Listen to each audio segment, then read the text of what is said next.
पूरी दुनिया 11वां अंतर्राष्ट्रीय योग दिवस मना रही है। योग हमारी संस्कृति का, हमारे आध्यात्म का, हमारी सभ्यता का एक विशेष अंग रहा है। आप अगर देखें तो हड़प्पा कालीन, सिंधु कालीन सभ्यता में भी योगिक मुद्राओं में बहुत सारी सील्स मिली हैं। तो हमारे सभ्यता परंपरा का जुड़ाव शुरू से योग से रहा है। और जब हम मॉडर्न मेडिसिन की बात करते हैं तो अब मॉडर्न मेडिसिन भी ये मानने लगी है कि योग का जो थेरेपेटिक यूज है, उसका जो प्रभाव है वो हमारे मन मस्तिष्क पर पड़ता है, हमारे स्वास्थ्य पर पड़ता है। इस बारे में हम और चर्चा करेंगे कि योग का न्यूरोलॉजिकल डिसऑर्डर पर, जो तंत्रिकीय बीमारियां हैं, उन पर क्या प्रभाव पड़ता है। तो इसके लिए हमने विशेष आग्रह पर आमंत्रित किया है आज प्रोफेसर डॉक्टर विमल कुमार पालीवाल साहब को, जो SGPGI के न्यूरोलॉजी विभाग में प्रोफेसर हैं। डॉक्टर साहब, बहुत बहुत स्वागत है आपका। बहुत बहुत शुक्रिया मुझे आमंत्रित करने के लिए। और आपने हमें समय दिया, इससे हम लोगों का जो योग दिवस है निश्चित तौर पर उसकी तैयारियों में और चार चांद लगेगा। डॉक्टर साहब, सबसे पहले तो ये जानना चाहते हैं कि आप योग कितना करते हैं?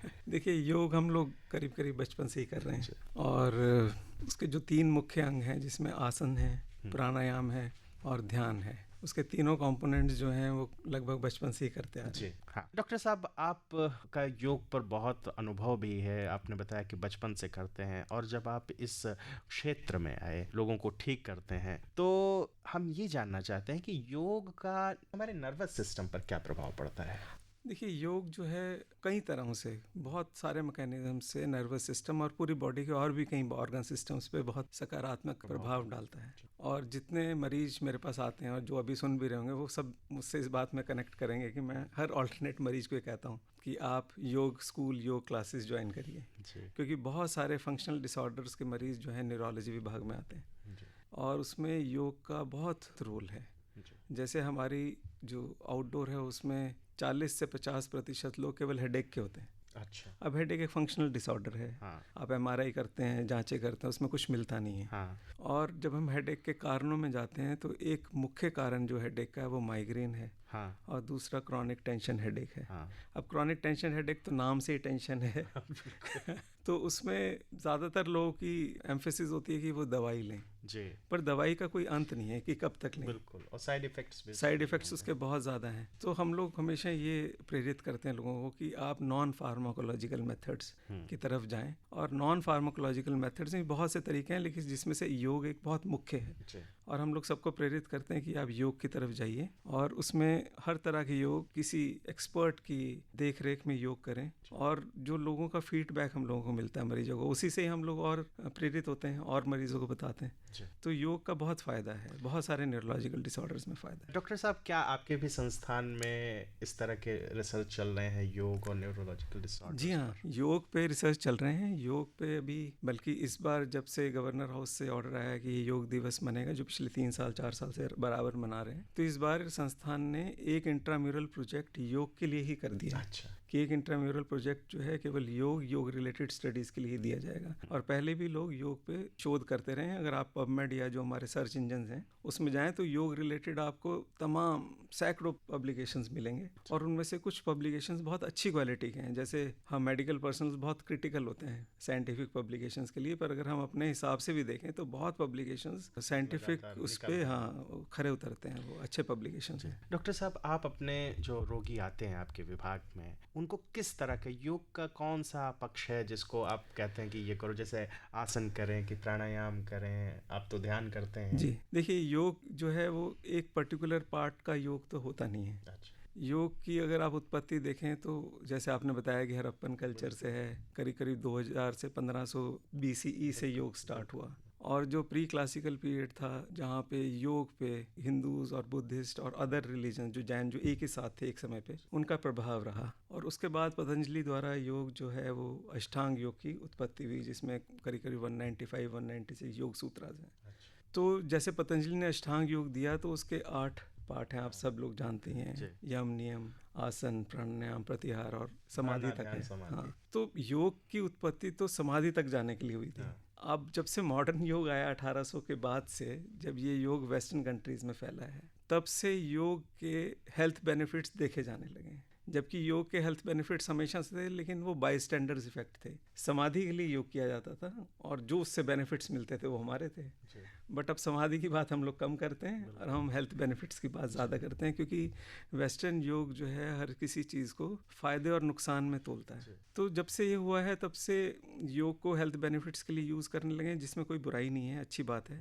लेकिन उसमें तीनों ही पार्ट्स जो है योग के, जिसमें आसन हैं, प्राणायाम और ध्यान, उस तीनों का ही रोल है, और तीनों का रोल न्यूरोलॉजिकल डिसऑर्डर्स में बहुत है। तो डॉक्टर साहब, आपने क्या ऐसी भी कोई स्टडी की कि व्यक्ति योग कर रहा है, उसकी MRI डायग्नोसिस या इमेजिंग की गई और कुछ ऐसे चेंजेस आए? देखिए, जैसे मैंने आपको टेंशन टाइप हेडेक का बताया, तो ऐसे ही स्ट्रेस और इमोशनल इंस्टेबिलिटी के लिए बहुत सारे शोध हुए। और शोध में क्या होता है कि एक डिजीज़ ग्रुप होता है, एक इंटरवेंशनल ग्रुप होता है जिसमें आप एक पर्टिकुलर काम करते हैं, जैसे एक ग्रुप को आप योग करा रहे हैं, और दूसरा ग्रुप है जिसे कोई और एक्टिविटी कराते हैं, और बेस लाइन में उनके सारे पैरामीटर्स नोट कर लेते हैं, और योग करते हुए 21 दिन पे, 2 महीने पे, 6 महीने पे फिर दोबारा स्टडी करते हैं और कंपेयर करते हैं दोनों ग्रुप्स को। तो ऐसी कई स्टडीज़ हुई हैं, जिसमें से 1-2 स्टडीज़ ऐसी हैं जिसमें उन्होंने फंक्शनल MRI किया है। और फंक्शनल MRI में ब्रेन के वो हिस्से चमकने लगते हैं जो उस पर्टिकुलर एक्सरसाइज से प्रभावित होने लगते हैं, एक्टिव हो जाते हैं। तो ये देखा गया है कि जो के अंदर इमोशंस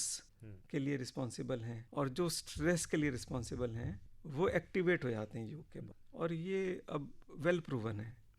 डॉक्टर साहब, माइग्रेन एक बहुत कॉमन समस्या है, तो इसमें योग तो आपने बताया कि सभी चीज़ों में इफेक्टिव है, पर एक क्रोनिक माइग्रेन अगर किसी को हो तो? देखिए, माइग्रेन वैसे तो जेनेटिक डिजीज़ है, पॉलीजेनेटिक डिसऑर्डर है, जिसे आनुवांशिक बीमारी कहते हैं। तो गिफ्ट ऑफ गॉड है, जिसे मिल गया है वो है।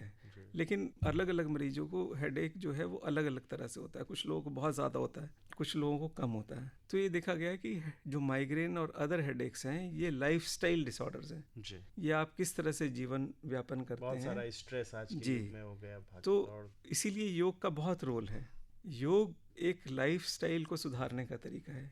जैसे आप अष्टांग योग की बात करते हैं तो यम, नियम, प्रत्याहार, तो ये सबसे इम्पोर्टेंट पार्ट्स हैं। आपको खराब चीज़ों से बचना है। अब आज की तारीख में स्क्रीन टाइम की कितनी बात आप करते हैं, तो माइग्रेन का स्क्रीन टाइम से डायरेक्ट रिलेशनशिप है। ज़्यादा स्क्रीन टाइम है, बच्चे ज़्यादा देर मोबाइल देखते हैं, तो फ्रीक्वेंसी ऑफ माइग्रेन बढ़ जाता है। तो प्रतिहार में पहले तो स्क्रीन टाइम है और भी आहार है ना, सही समय से सोना है, सही समय से उठना है, फिर सुबह व्यायाम करना है, आसन करने हैं। तो योग तो आपको बेसिक जड़ से ही सुधार देता है, क्योंकि वो लाइफस्टाइल के इम्प्रूवमेंट से तो स्टार्ट होता है, और उसके बाद आता है नंबर आसन और बाकी चीज़ों का धारण, ध्यान और समाधि की बात तो बाद में आती है। अगर शुरुआत ही करें योग की यम और नियम से ही, तो लाइफस्टाइल सुधरना शुरू हो जाता है। और आप देखेंगे जितने स्ट्रेस रिलेटेड डिसऑर्डर्स हैं, इसमें एंजाइटी है, डिप्रेशन है, फोबियाज हैं, हेडेक्स हैं, 30% मरीज हमारी ओपीडी में back pain and cervical pain के हैं। ये सारा पुअर लाइफस्टाइल की वजह से है, lack of exercise, poor diet. तो योग तो इन सब का सुधार की बात करता है और बिल्कुल बेसिक है जी। डॉक्टर साहब, जैसे अभी हमने जो ब्रेन ट्यूमर डे भी मनाया, तो क्या ऐसी बीमारियां भी कुछ हद तक नियंत्रित की जा सकती? बिल्कुल। देखिए, ब्रेन ट्यूमर तो एक स्ट्रक्चरल ब्रेन डिजीज़ है, और majority of the brain tumours जो हैं वो बेनाइन ट्यूमर्स होते हैं। बेनाइन ट्यूमर्स वो ट्यूमर्स होते हैं जिनसे शरीर को कोई बहुत आघात नहीं होने जा रहा है, वो कैंसर का रूप नहीं है, और वो बहुत सारे तो इंसिडेंटली डिटेक्ट हो जाते हैं कि कराया आपने MRI किसी और वजह से, तो वहाँ एक ट्यूमर निकल आया। तो एक ट्यूमर, और ये एक स्ट्रेस का रीज़न बन जाता है मरीज के लिए कि उसको पता चल जाता है। इसीलिए ज़्यादा इन्वेस्टिगेशंस कराना भी नहीं चाहिए। हम लोग बहुत कम इन्वेस्टिगेट कराते हैं, जहाँ ज़रूरत है वहीं कराते हैं।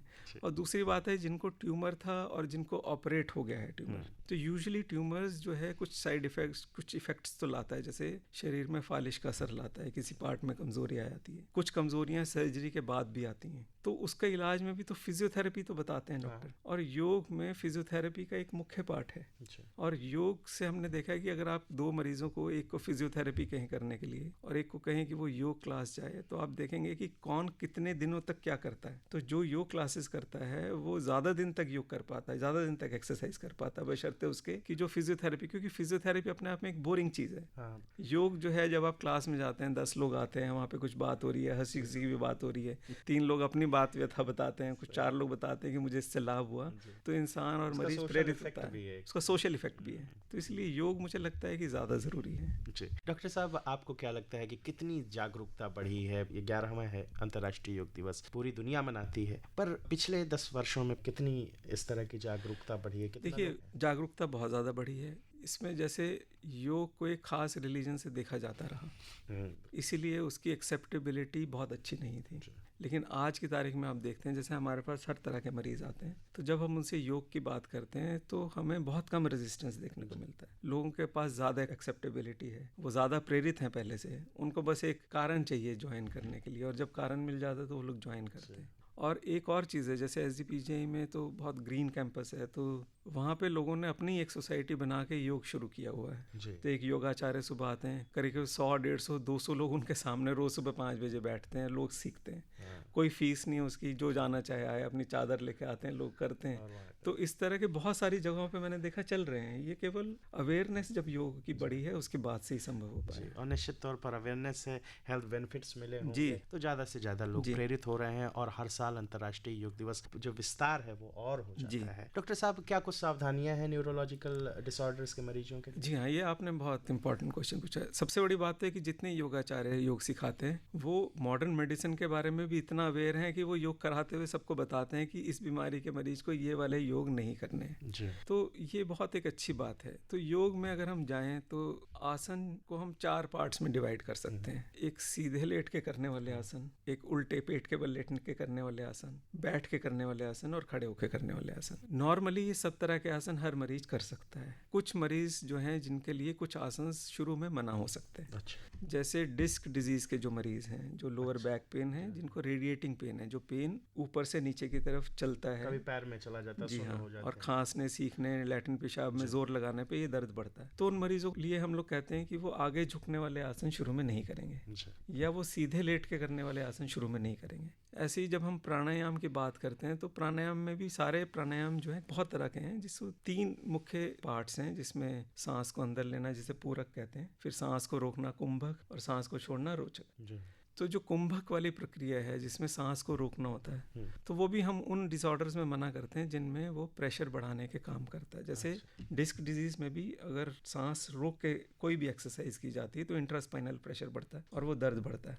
जैसे फॉर एग्जांपल आँख की बीमारी जिसे ग्लोकोमा कहते हैं, तो उसमें आँख की आई बॉल के अंदर प्रेशर ज़्यादा होता है। अगर आप सांस रोक के एक्सरसाइज करेंगे तो वो प्रेशर और बढ़ेगा। तो जितने प्रेशर बढ़ाने वाले उसमें हम कहते हैं कि कुंभक वाला काम ना करें, और जिसमें बहुत तेज़ी से सांस छोड़ना है, बहुत तेज़ी से, वो वाले आसन भी शुरू में ना करें। बाकी सब कुछ किया जा सकता है। जी डॉक्टर साहब, क्या कोई इस तरह की योग क्लिनिक भी स्थापित है? जैसे आपके यहाँ तो स्टेट ऑफ आर्ट सेंटर है। जी हाँ, ऐसा था कि ये भी स्टेट गवर्नमेंट की और सेंट्रल गवर्नमेंट की स्कीम के थ्रू एक इंटीग्रेटिव मेडिसिन विभाग खोलने की बात शुरू हुई। SGPGI में ये बहुत पहले आया था, उसकी प्रक्रिया चल रही है। एम्स और बहुत सारे सेंट्रल इंस्टीट्यूट्स में ऑलरेडी ये डिपार्टमेंट इंटीग्रेटिव मेडिसिन के खुल चुके हैं। डॉक्टर साहब, आपको लाखों लोग सुन रहे हैं रेडियो के माध्यम से, और अंतर्राष्ट्रीय योग दिवस की तैयारियां, और इस पर एक तरह से हम लोग गहन मंथन कर रहे हैं अलग अलग विशेषज्ञों को लेकर। अंत में आपका क्या संदेश है हमारे श्रोताओं से? जी, क्योंकि आज हम योग दिवस के उपलक्ष्य में मुलाकात कर रहे हैं, तो मेरा कहना यह है कि योग एक लाइफस्टाइल को ठीक करने की प्रक्रिया है। उसको हम सब लोगों को कहीं ना कहीं किसी न किसी स्टेज पे अपनाने की आवश्यकता पड़ती है। हम लोग जब हम मरीज़ के इलाज की बात करते हैं तो 3 तरह के हम लोग प्रिवेंशंस कहते हैं। एक प्राइमोर्डियल प्रिवेंशन होता है, एक प्राइमरी और एक सेकेंडरी। प्राइमोर्डियल तो होता है कि आप बचपन से किसी की लाइफस्टाइल को ठीक रखें, ये प्राइमोर्डियल है। एक प्राइमरी है कि डिजीज होने से पहले, बीमारी होने से पहले आप प्रिवेंटिव आस्पेक्ट्स पे चले जाएं। और एक सेकेंडरी प्रिवेंशन होता है कि एक बार बीमारी हो गई, वो दोबारा ना हो पाए, तो वो सेकेंडरी प्रिवेंशन है। तो योग का रोल इन तीनों में है, और सबसे अच्छा होगी ये प्राइमोर्डियल प्रिवेंशन पे रहे, स्कूल्स में शुरू हो, बचपन में ही बच्चों को इसकी आदत डाली जाए और बचपन से लगे। तो आप ये देखेंगे कि कितनी चिंता की बात है कि आज की तारीख में India diabetes capital of the world है। ये इसी वजह से है कि हम लोगों के लाइफस्टाइल्स खराब हुए। तो मुझे लगता है कि आज की ये ज़रूरत है कि हम योग को प्राइमोर्डियल प्रिवेंशन बचपन में ही लाइफस्टाइल मॉडिफिकेशन के पार्ट में ऐड करें, और वो बच्चे फिर उसे आगे कैरी फॉरवर्ड कर सकते। डॉक्टर साहब, कितनी देर करना चाहिए, कितने समय तक करना चाहिए कि एक विजिबल चेंज या विजिबल हेल्थ इफेक्ट? जी देखिए, ये भी एक बहुत इंपॉर्टेंट सवाल है कि योग को हमें समय के साथ, दिनचर्या के साथ बहुत नहीं बांधना चाहिए, तो उसकी एक्सेप्टेबिलिटी खराब होती है। कहा तो ये गया है कि सुबह सुबह करना चाहिए, खाली पेट करना चाहिए, लेकिन हम लोग बताते हैं कि जब आपको समय मिले आपको करना चाहिए। फ्लेक्सिबल होना चाहिए। अब दिल्ली में आप ये देखिए कि लोगों को ट्रैवल में सुबह 2 घंटा लगता है, शाम को 2 घंटा लगता है। सुबह लोग 6:30-7 बजे अपने घर से निकलते हैं, रात को 9 बजे पहुंचते हैं, किस समय योग करेंगे? तो दिल्ली के बहुत ऑफिसेज ने ये किया है कि उन्होंने अपने लंच टाइम में योग टीचर्स बुलाने शुरू किए जी। क्योंकि उनके पास और कोई समय नहीं है। तो समय की बाध्यता हमें बहुत नहीं रखनी चाहिए। एम्फेसिस होना चाहिए कि किसी फॉर्म में हमें रोज़ आधा घंटा, 20 मिनट, 25 मिनट जितना समय मिले इसको देना चाहिए। तो श्रोताओं, आप अभी सुन रहे थे प्रोफेसर डॉक्टर विमल कुमार पालीवाल जी को, जो न्यूरोलॉजी विभाग में प्रोफेसर हैं और आपका बड़ा लंबा अनुभव है योग के क्षेत्र में। और निश्चित तौर पर हम आशा करते हैं कि आपने डॉक्टर साहब को बहुत ध्यान से सुना होगा और जो बातें कही हैं उन पर आप जरूर गौर करेंगे ध्यान से। जो भी आपने एक्सरसाइजेस बताई हैं, जो भी प्रोटोकॉल बताए हैं, उनका ध्यान रखकर और अपना जीवन संवारेंगे। और योग तो एक प्रिवेंटिव मेडिसिन की तरह है और इसको अब हर क्षेत्र में लागू किया जा रहा है, अप्लाई किया जा रहा है। डॉक्टर साहब, आप आकाशवाणी के स्टूडियो है और एक विस्तार से चर्चा की, आपका बहुत बहुत धन्यवाद, शुक्रिया।